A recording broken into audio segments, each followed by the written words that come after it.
2014 թվականի տվյալներով հանրապետությունում հաշվառված է 4324 վերելակ, որոնցից տեխնիկական փորձաքննությանը ենթարկվել ընդամենը 2563-ը։ Վերջին 10 տարիների ընթացքում վերելակների անսարքության հետևանքով գրանցվել է 8 դժբախտ դեպք, որոնցից 3-ը մահվան ելքով։ Վերջինը այս տարվա մարտի 21-ին էր։ Երևանի Բաշնջայան փողոցի երկրորդ նրբանցքի առաջին շենքում տեղի ունեցածը մարդիկ սարսափով են հիշում։ 11-րդ հարկից իջնելու պահին վերելակի խցիկը պահող ճոպանները պոկվել են, 6-րդ հարկից վայր է ընկել, ինչի հետևանքով մահացել է վերելակում գտնվող երիտասարդ կինը։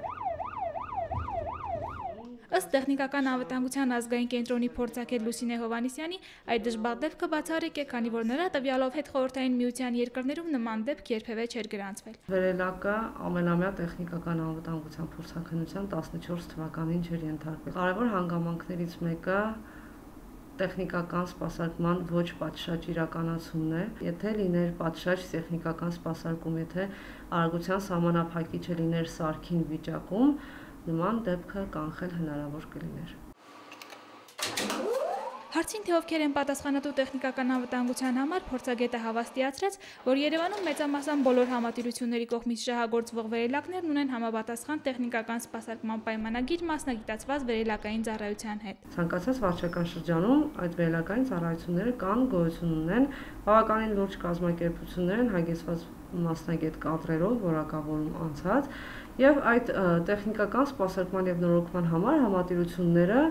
բնակիչներից գանձում են գումար, փոխանցում են այդ կազմակերպությանը, որպեսզի իրականացվի այդ տեխնիկական սպասարկումը։ Ըստ նախագծային հաշվարկների մեկ վերելակի օգտագործման ժամկետը 25 տարի է, բայց դրանք ժամկետի ավարտից հետո էլ կարող են շահագործվել, եթե պարբերաբար ենթարկվեն տեխնիկական զննության եւ թերությունները վերացվեն։ Մայրաքաղաքում հազվադեպ կարելի է հանդիպել վերելակների, որոնց մեջ գովազդային պաստառների կողքին փակցված լինեն վերելակի ճիշտ օգտվելու կանոնները։ Հաճախ մարդատար վերելակն օգտագործվում է բեռնատարի փողարեն կամ հակառակը, տեղի ունենում թույլատրելի կշռի գերազանցում, ինչն էլ հղի է վթարի հեռանկարով։ Необходимо провести մաստեր-կլաս։ Անհրաժեշտ է անցկացնել վարպետության դասեր, որպեսզի ժողովուրդը իմանա ինչ է վերելակը եւ ինչով է սնվում, քանի որ ոչ ոք չգիտի ինչպես պետք է օգտվել վերելակից եւ ինչպես պետք է այդ վերելակը ծառայեցնել։ Վերելակները համարվում են վտանգավոր սարքավորումներ։ Վերելակների անխափան աշխատանքը պետք է ապահովվի մի քանի կառույցների համագործակցված գործողությունների արդյունքում։ Համաձայն օրենքի այդ մարմիններն են լիազոր մարմին, այսպես կոչվում է, որը զբաղվում է, ասենք,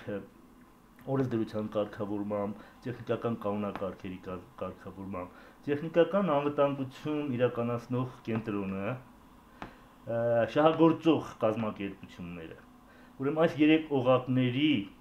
կարգավորված համագործակցված աշխատանքի շնորհիվ պետք է իրականացվի վերելակների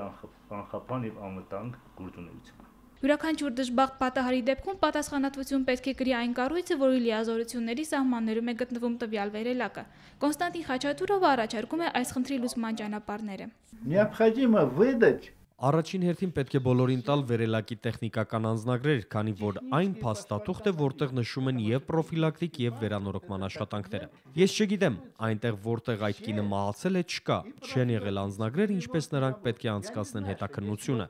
Ոչ ոք չի կարող ապացուցել, որ վերելակին ինչ որ մեկը հսկել է։ Բետոնը խոնող եկավ, ուտատեղից։ Վախենալով ենք ասում, հանգած նստի չի, որտեղ տեսել ենք այս բանը։ Ասում եմ ոդկովիչնից ավելի լավ է, գիտե որ այդ մատուն ճանապարհ եմ գտնում, արխային կետա, մենակ թե ոդկովիչ եք էլի, վտանգավոր է, վախենում ենք, չգիտեմ էլ, հələ վախենում մեջ է։ Վերելակից օգտվում եք։ Այո։ Վստահում եք վերելակից։ Ոչ։ Վերելակից օգտվում եք։ Օգտվում եմ։ Իսկ վստահում եք աշխատանքին։ Ոչ։ Որտեղ որը մեջ փչանում է վերելակը։ Ինչ ռիսկով եք։ Դե ոնց բոլորը նենց էլ ես։ Վերելակից օգտվում եք։ Այո։ Վստահում եք։ Հիմա էլ չէ։ Նախ մեր վերելակները բավականին հին են, հնամաշ եղած, եւ դրա համար շատ մեծ սպասարկում է պետք։ Մասնագետների պակաս չկա, սպասարկման որակի պակաս կա։ Հայաստանում ներկապային չկա վերելակների արտադրություն, հարկ եղած դեպքում այն ստիպված են գնել 35-ից 40 հազար դոլարին համարժեք դրամով։ Գումարային տեսանկյունից շատ ավելի մատչելի է վերելակը ժամանակին ներկայացնել փորձաքննության, այդպիսով երկարաձգելով դրանց անխափան աշխատանքը։ Ասպրամ Սարատիկյան, Կարեն Գրիգորյան, Հակոբ Սարգսյան, Առաջին ալիքի համար։